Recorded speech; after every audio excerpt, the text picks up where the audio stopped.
મુખ્યમંત્રી ભૂપેન્દ્રભાઈના નેતૃત્વમાં મળેલી મંત્રીમંડળની આજની બેઠકમાં ખાસ કરીને સમગ્ર ભારતના લોકપ્રિય વડાપ્રધાન આપણું ગૌરવ માનનીય નરેન્દ્રભાઈ મોદીનો ગુજરાત પ્રવાસ, ખાસ કરીને સોમનાથ સ્વાભિમાન પર્વ, જે પ્રકારે આખા કાર્યક્રમનું આયોજન માનનીય મોદી સાહેબના વિચારથી, એમના માર્ગદર્શન નીચે ભૂપેન્દ્રભાઈ અને હર્ષભાઈના સતત દેખરેખ નીચે થયું છે. હું પણ ત્યાં તો મને ખબર છે કે જે પ્રકારે માનનીય મોદી સાહેબને આવકારવા માટે ભગવાન સોમનાથના ભક્તોને સમગ્ર ગુજરાત, સૌરાષ્ટ્ર ગયેલું થયું હતું. સાહેબનું મંદિરમાં આગલા દિવસે આવું 10 તારીખે 11 તારીખે શૌર્ય યાત્રા અને શૌર્ય સભા, એ ઉપરાંત પણ અભૂતપૂર્વ કહી શકાય ઐતિહાસિક ઓમકારનાદના જાપ, એક અલૌકિક વાતાવરણ ભગવાનના સાનિધ્યમાં, અને એક એવા મહાપુરુષનું પણ નિશ્રા એટલે કે માનનીય મોદી સાહેબની નિશ્રા પણ મળી. કાર્યક્રમના સ્વરૂપ બે હતા, પણ મેં જે દ્રશ્ય જોયું છે, આપે જે બતાવ્યું છે, સાહેબ ગયા ત્યારે પણ સાહેબને આવકારવા માટે અભિવાદનની આખી રોડ શો જેવું થાય, સાહેબ બહાર નીકળે ત્યારે પણ થાય. મંદિરનું આપ પટાંગણ પણ જોવો છો કે લાંબા સમય લાંબુ છે, સવારે આવે ત્યારે પણ થાય, હજારોની મેદની બહાર નીકળે ત્યારે પણ થાય.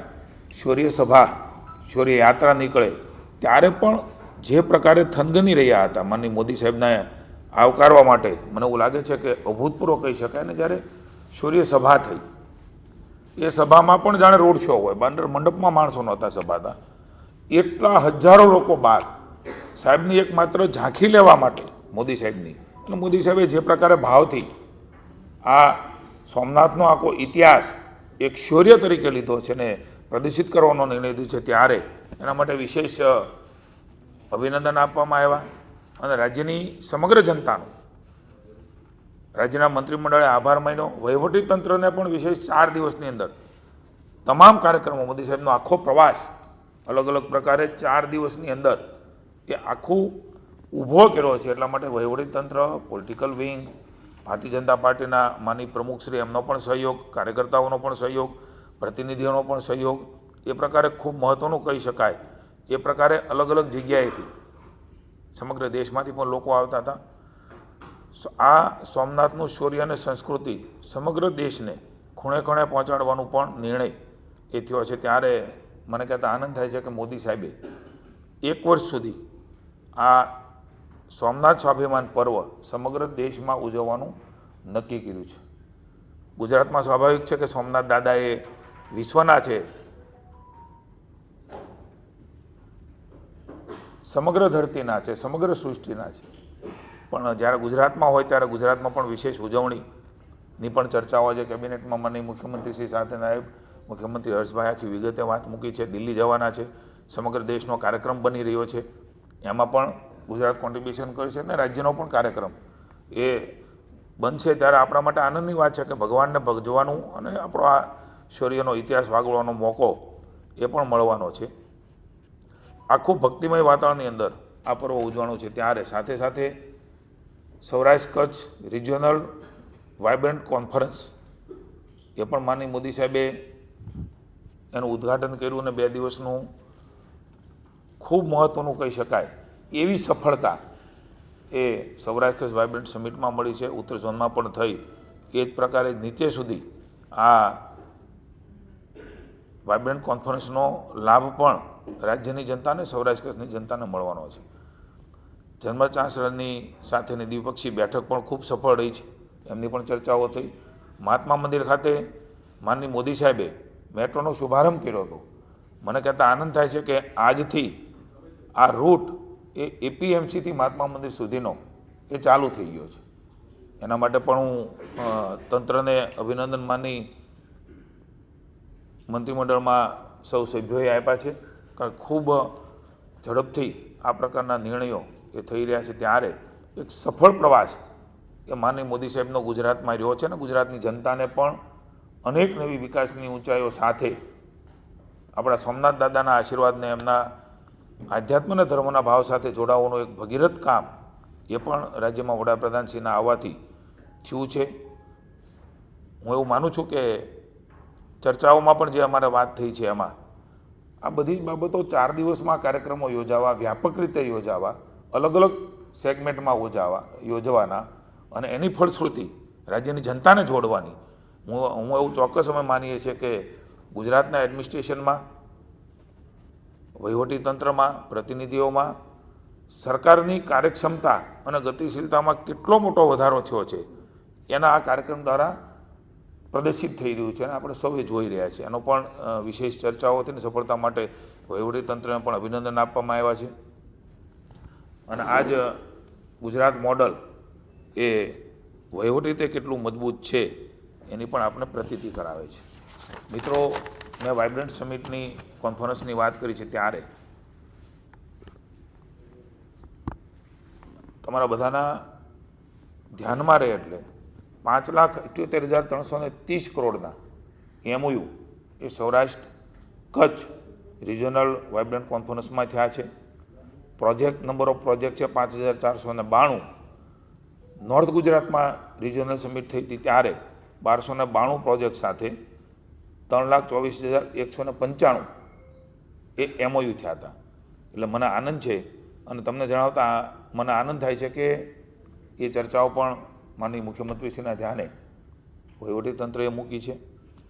જે પોલિસી રાજ્ય સરકારે ઘડી છે, મોદી સાહેબે જે યાત્રા શરૂ કરી કે અલગ અલગ પ્રકારની પોલિસીઓના કારણે રાજ્યમાં રોકાણના તકો એ વધી છે. પાવર, ઓઇલ અને ગેસ સેક્ટર એના માટેનું આકર્ષણ એ ગુજરાત બન્યું છે. ગુજરાતમાં એ પ્રકારનું ઉત્પાદન થાય, એ પ્રકારના પ્રયોજકો આવે, એમના માટે એમની પોલિસીઓ પણ ખૂબ મહત્વની. અન્ય જગ્યાએ પણ એ કામ થયા છે. પણ તમને જણાવું કે નોર્થમાં નંબર ઓફ પ્રોજેક્ટ 40 હતા. પાવર, ઓઇલ અને ગેસ સેક્ટરની વાત કરું છું. 3,11,180 એ MOU થયા હતા. હું હવે સૌરાષ્ટ્ર કચ્છની વાત કરું તો 99 પ્રોજેક્ટ સાથે 4,55,065 કરોડ રૂપિયાના MOU એ માત્ર આ સેક્ટરમાં થયા છે. એટલે કેટલી વિશાળ તકો એ ગુજરાતમાં આ સેક્ટર માટે ઊભી થઈ છે ને દેશમાં કોન્ટ્રીબ્યુશન કરશે એનું જરા આપણા ધ્યાનમાં આવે. રાષ્ટ્રીય શિક્ષણ નીતિ NEP નવી, એમના માટે મારી મુખ્યમંત્રીશ્રીએ, અધિકારીશ્રીઓ અને મંત્રીશ્રીને સૂચનાઓ આપી છે કે આ રોડમેપ જે બન્યો છે ભૂતકાળમાં 2030માં પૂરો કરવાનો છે.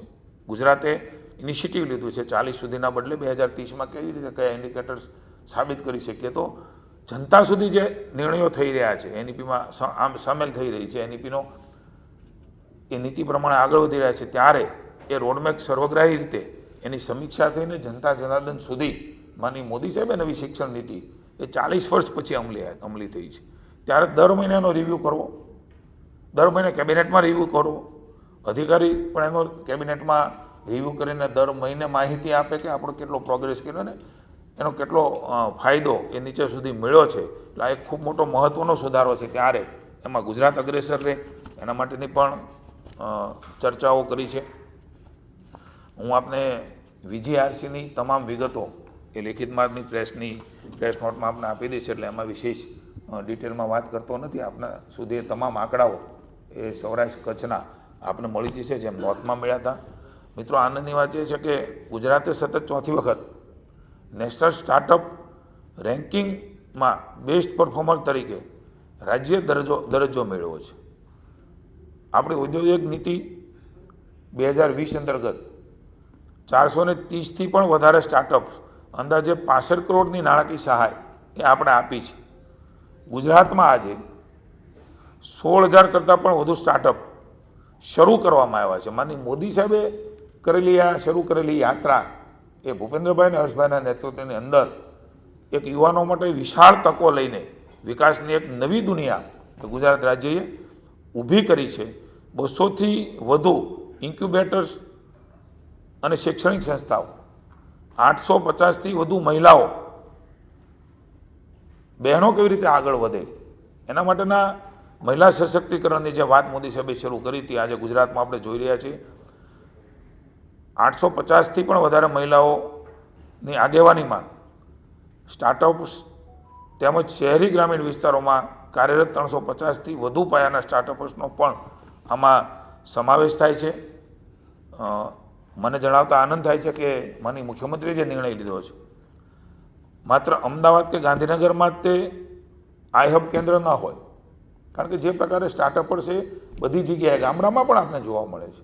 એના આઈડિયાઝ, એનું ઇનોવેશન, માઇન્ડ ટુ માર્કેટ સુધીનો કન્સેપ્ટ એ વધારે રોજગારીને તકો પૂરી પાડશે, વધારે આપણું ગુજરાત અર્થતંત્ર વધારે મજબૂત થશે. ત્યારે સુરત, વડોદરા, રાજકોટ, જામનગર જેવા શહેરોમાં પણ એ સ્ટાર્ટઅપર્સ એ શરૂ થઈ, મહેસાણામાં પણ એનું આયોજન થઈ રહ્યું છે. ત્યારે આ પછી આગળ ઉપર જિલ્લા મથક ઉપર આ આઈ હબની સ્થાપના કરીને વધારે એને પ્રોત્સાહિત કરવાનો નિર્ણય પણ માનનીય મુખ્યમંત્રી ભૂપેન્દ્રભાઈએ લીધો છે. મિત્રો, વાત અને વાસ્તવિકતા જુદી હોય છે.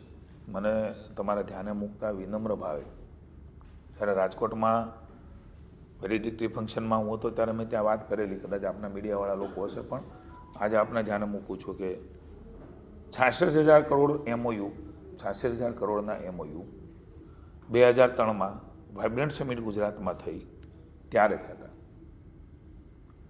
80 જેટલા એમાં કંપનીઓ, નંબર ઓફ કંપનીઝ 80 જેટલી હતી.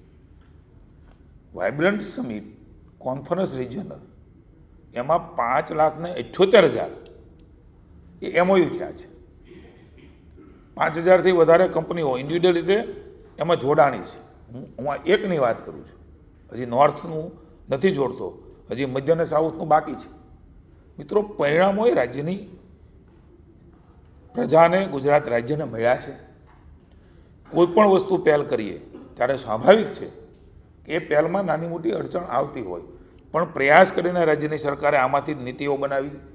નાના મોટા અડચણ થતા હોય તો એમાં ઝડપથી દૂર થાય. એના રિવ્યૂ માટે CM ઓફિસમાં બેઠા છે, ઉદ્યોગ વિભાગ માનનીય હર્ષભાઈ ચલાવે છે. ત્યારે હું વિશેષ અભિનંદન આપીશ એમને.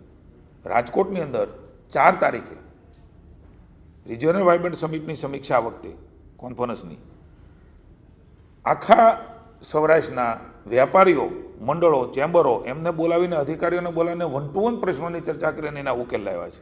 આજે મંત્રીમંડળમાં ચર્ચા થઈ છે અને આગામી દિવસોમાં મુખ્યમંત્રીના માર્ગદર્શન નીચે તમામ જિલ્લાઓ પણ આ પ્રકારે થાય એના માટેના હર્ષભાઈ પ્રયાસ કરી રહ્યા છે.